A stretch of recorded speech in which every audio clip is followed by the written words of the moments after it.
Good morning, Sunday. Mag-ayos na ako. Punta tayo sa church.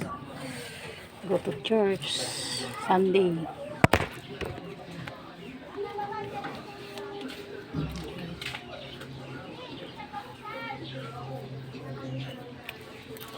Tayo sa church.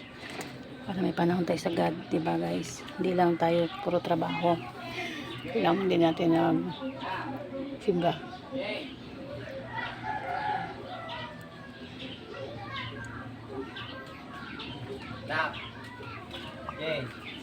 Kailangan natin magsimba guys para every oras na binibigay natin sa iba, ibigay natin lahat sa Panginoon na yun, Sunday.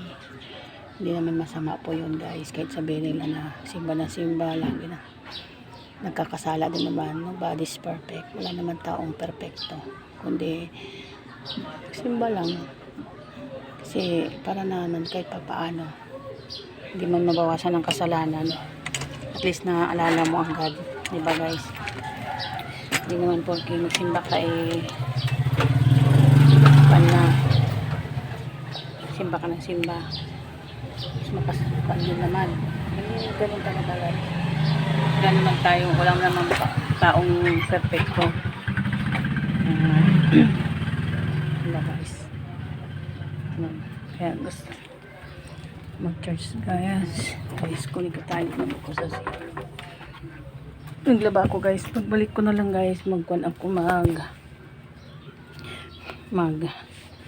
sasampay guys nito.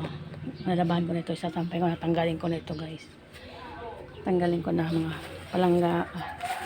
Mag-church muna ako kasi 'di ba every Lunes to Sabado working.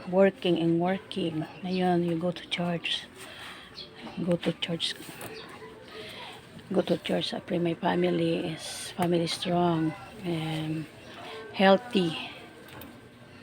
Healthy guys. Thank you sa mga viewers ko. Maraming salamat sa mga creator na magagaling na tuturo. Meron pa akong guys na yung tax info ko guys, inapunta ko sa business. Hindi ko alam po kung paano i-guide kasi hindi ako marunong magpindot ng cellphone. Napunta po siya sa yung tax info. Napunta po siya sa business, hindi individual. Dapat individual siya mapunta. Sana makuha ninyo guys na itong video ko na maturuan nyo ako kung paano ililipat guys. Kaya maraming salamat po at good luck at God bless you. Punta na po ko sa simbahan. Love you. I love you followers. Thank you. Be happy. More.